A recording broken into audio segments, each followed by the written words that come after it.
Hello, and welcome to The Real American Revolution, a series of public television programs with interviews with authors, historians, and scholars who focus on what really happened during our American Revolution. Now, my name is Randy Flood, and today my guest is author and historian John Beakes. John graduated from the United States Naval Academy in 1966, served in nuclear submarines until 1974 when he began a business career of executive leadership in technology service companies. Now, John is the co author, along with Jim Pikey, of Cool Deliberate Courage, John Eager Howard in the American Revolution, and also they wrote together Light Horse Harry Lee in the War for Independence. Now, John's most recent book, DeKalb, one of the Revolutionary War's bravest general, is already on its way to becoming a bestseller. Now, in 2015, he published Otho Holland Williams in the American Revolution, and that's the book we'll be discussing today. So, John, welcome to the show. Thank you very much, Randy. Well, John, to begin with, why did you write about Otho Holland Williams? Who is this guy? Well, I think as I've talked with you in the past, I started writing. I'm an engineer and a businessman more than a historian. And I discovered that there wasn't anything written about John Eager Howard. So I began to research that, work with Jim Pikey on a biography of Howard's, a military biography. Because I live in Howard County and I hadn't known anything about him. And that introduced me to this marvelous military organization during the Continental Army, the Revolutionary War, called the Maryland Line. And it kept coming up that a colleague of Howard and a friend after the war, actually, was Otho Holland Williams. And I began to get some indication of what Williams was like, what his capabilities were. And I always am impressed with good writing. And he was a marvelous writer. He wrote a narrative that's a basis for a lot of what we understand about the Revolutionary War in the South. So I came to him as an outgrowth of working on John Eager Howard, but grew to admire him tremendously for his capabilities. Mm-hmm. Fascinating. What was his life like early as a youth before joining the Army? Where was he from? He lived in Western Maryland. Important in his life, I think, he was orphaned at 13. So his father and mother had passed away about then. His father was fairly prominent in Western Maryland at the time. And he was fortunate as an orphan. His sister had married a prominent Western Maryland person. So he became a clerk in the Frederick County offices. Mm-hmm. So he was a government administrator on the frontier. Now, it has to be true, because of his later career, that he fished and hunted and was an outdoorsman of a type out there in Western Maryland during that period of time. But his profession was he was a clerk in a government office. Mm-hmm. So he was really on the frontier in early stages, and he learned to be a pretty good rifleman, right? He was a very, very capable rifleman. Absolutely, no question about it. He could stand shoulder to shoulder with the tough mountain men that they called them at the time, mm-hmm. that were living on the frontier. Well, when he joined the Army, he was really involved in multiple engagements during the entire Revolution. Why don't you talk a little bit about some of those engagements with which he was involved? Sure. Well, I think he had a fascinating career. That's one of the things I say. I grew to admire him so much. But the riflemen were called, the birthday, all the Army veterans realize that the birthday of the United States Army is June 14th, 1775. That was the day before they called George Washington to be commander-in-chief, actually. But they called rifle companies from Pennsylvania, Maryland, and Virginia. And Williams was selected to be a lieutenant in Michael Price's, one of the two rifle companies from Maryland that were called to Boston by the commander-in-chief, George Washington. One of the Virginia companies was commanded by Daniel Morgan. That was his introduction to the Continental Army. So Williams marched with his team to Boston. He participated in the siege of Boston. There's an interesting letter he wrote the first time he came under fire. A British cannonball hit a chimney in the house he was in, and everybody had to scatter. So he was under fire. He was doing undercover mission activities. The riflemen then were used pretty much like the Navy SEALs or special operations would be today. So after the successful siege of Boston, of course, Knox brought artillery from Fort Ticonderoga and allowed Washington to force the British to leave. Williams marched with the riflemen to New York. He wasn't engaged in the early battles of Long Island, Kips Bay, Harlem Heights, White Plains, but at the Battle of Fort Washington, he's now promoted to major. So in a little bit less than a year, He's gone from lieutenant to major, and he's the deputy commander of the Rifle Battalion now, the Rifle Brigade. And they are defending the slopes on the north end of Fort Washington at the last battle in the New York campaign. George Washington is standing at Fort Lee observing all this. And these 300 riflemen hold off 2 Hessian regiments for the better part of the day. And Washington never forgot it. It was a tremendous performance. And the deputy commander of that group was Otho Holland Williams. Unfortunately, late in that battle, he was wounded in the hip. They all had to go back into the fort itself where they had to surrender. So for the next 18 months, Williams was a prisoner of war. And when I think about his career, already we have a rifleman. He's been promoted up to major. He's deputy commander of a regiment. He's been wounded, and now he's a prisoner of war. And his first 6 months are pretty easy, but then they accuse him of corresponding secretly with Washington.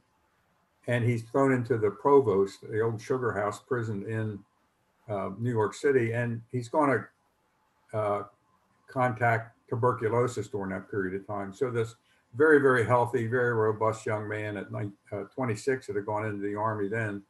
Now, he doesn't know it yet, but historians realize that's where he picked up tuberculosis, or what they called consumption of those days.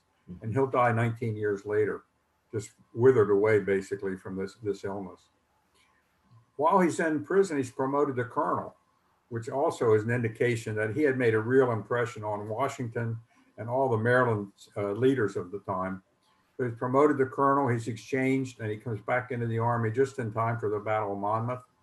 He's there, but doesn't participate heavily. Sits on the court-martial of Charles Lee, which was an important activity at the time, and I think representative of the respect that he had that this young colonel sat on. The most important thing going on after the Battle of Monmouth was this court-martial. During the winter of 1779-1780, Alexander Scammell, the adjutant general under Washington, took a leave of absence to go home for a few months, and Williams became the adjutant general under George Washington for 4 months, in the very difficult time of the winter at Morristown. And I think everybody in the Army realized at that point the capabilities of Williams. He was very visible, so DeKalb knew him. Nathaniel Greene got to know him, Knox knew him. They all had to deal with him on a day-to-day basis in his role as adjutant general.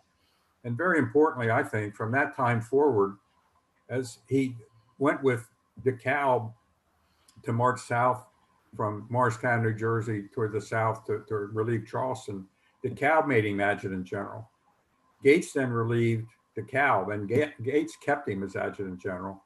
And then when Greene relieved Gates, Greene kept Williams as adjutant general. And for all that time, he was adjutant general of this unit, but also commander of the 6th Maryland Regiment, double-hatted as we would call it today. So it took a very respected leader to have both those capabilities, and Washington supported him in both of those roles. When it got to the South, the Battle of Camden, Williams was there. The Maryland line fought heroically. DeKalb led it. He wound up dying from his wounds 3 days after the battle. And fortunately for the Americans, leaders like John Edgar Howard and Williams were able to get off the battlefield through the swamps and wind up in Hillsborough, North Carolina, where they reconstituted the shattered remnants of the Maryland line and built it into a formidable, capable force that Greene could then use when he took command. Fortunately for the Americans, Greene takes command. He sends the one half of the Army over to Cheraw for the winter, and he sends Daniel Morgan down towards Cowpens, where he has a magnificent victory, January 17, 1781, where the Maryland line under John Edgar Howard is key. Williams is not there, but when Greene pulls his 2 units together and retreats into Virginia, he makes a screening force with John Edgar Howard, his top infantry commander, with Light Horse Harry Lee, and with William Washington. But the commander of this screening force is Otho Holland Williams.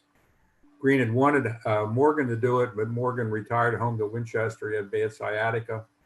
And Williams commanded the group that stayed between Cornwallis and Greene and kept him safe while Greene could retreat into Virginia. It was a tremendous, tremendous military performance of those leaders, but the commander was Williams.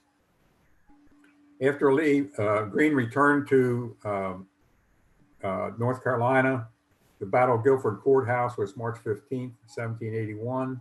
Williams commanded the Maryland line there very successfully. And they then reinvaded the South.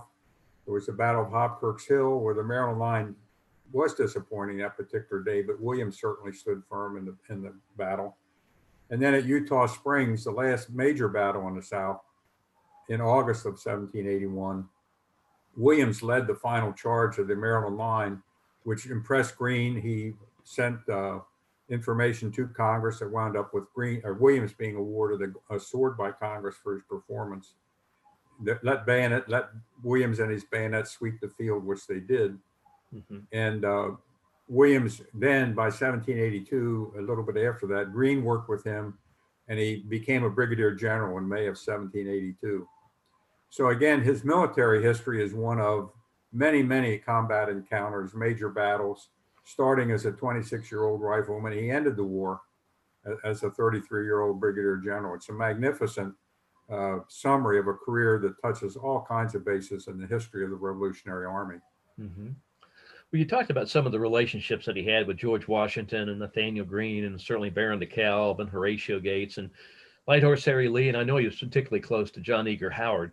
Well, what was his life like after the war? Because a lot of these officers all were members of the Society of Cincinnati, and I presume that Otho Holland Williams was as well. And talk a little bit about his life after the war. What did he do after the war? Right. Well, a very interesting part for our biographer, anyway, is that he and Howard were both single after the war. Of course, Howard had been very badly wounded at the end of the war.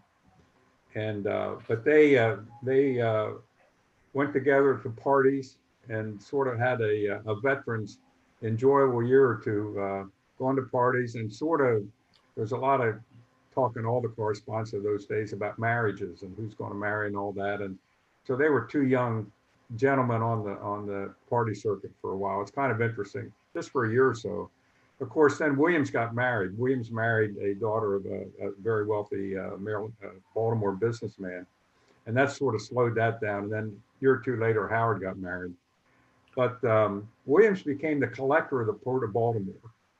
And that's a very interesting role, because your job is to inspect imports and exports. And the way that things worked in those days, the collector got a percentage of it, got a commission on those things that he inspected. So it became the basis of some nice wealth. And of course, all the Revolutionary War officers got some land. So he had land out towards Williamsport, Maryland, what is now Williamsport. That's where he'd grown up. And so he was a collector of the Port of Baltimore, which is a very prestigious position.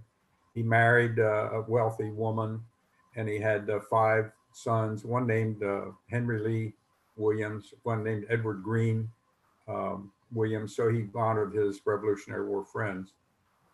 And there's a part of Baltimore called Canton. The first Chinese imports ever into Baltimore came while Williams was the collector of the port. And he took his wealth and he bought a farm out where he had grown up, basically out south of Frederick, Maryland, which is now Williamsport, was the area where a major creek runs into the Potomac River. And he would spend a lot of time there. He was the founder of what is now Williamsport, Maryland.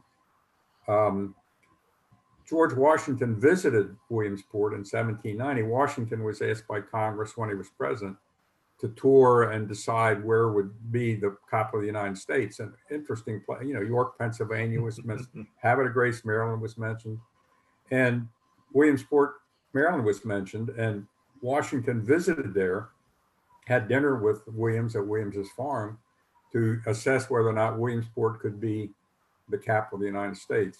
So he was a prominent Marylander. He was the assistant secretary founding the Society of the Cincinnati.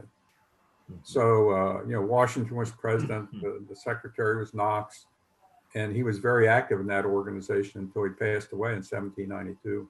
Mm-hmm. So again, he was a prominent leader of Maryland. He was very respected as a veteran of the war and a senior member of the Society of the Cincinnati. But you can tell slowly,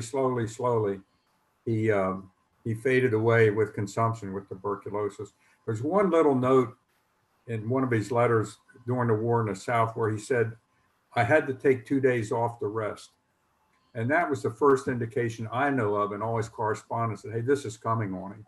And when you see his later years, he slowly faded away.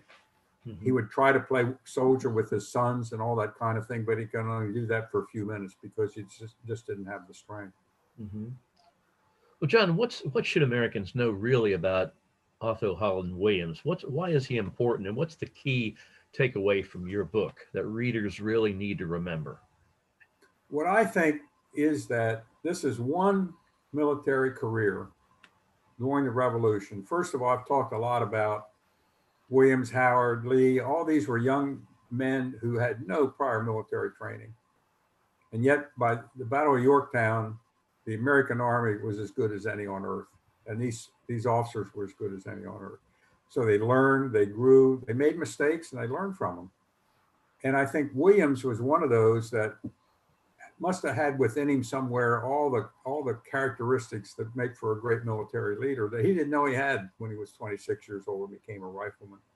But with his own innate intelligence, his study, his learning, and his observing others like von Steuben and DeKalb, I think that he became a superb officer, much like many of the officers in the Continental Army. They had to learn on the go, and he was superb. And he's unknown, but like I said again, a rifleman, a colonel, an adjutant general, all these combat experiences, a prisoner of war, wounded.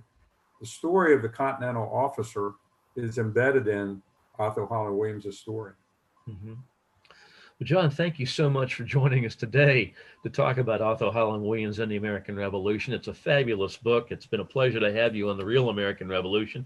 Folks, this is the book, Otho Holland Williams in the American Revolution by John Beakes. It's published by Nautical and Aviation Publishing Company out of Mount Pleasant, South Carolina. It is available on Amazon. It's a wonderful book and a great read. So John, once again, thank you so much for joining us. It's a pleasure to have you with us. Folks, join us again for another exciting presentation of The Real American Revolution. My name is Randy Flood, and so long for now.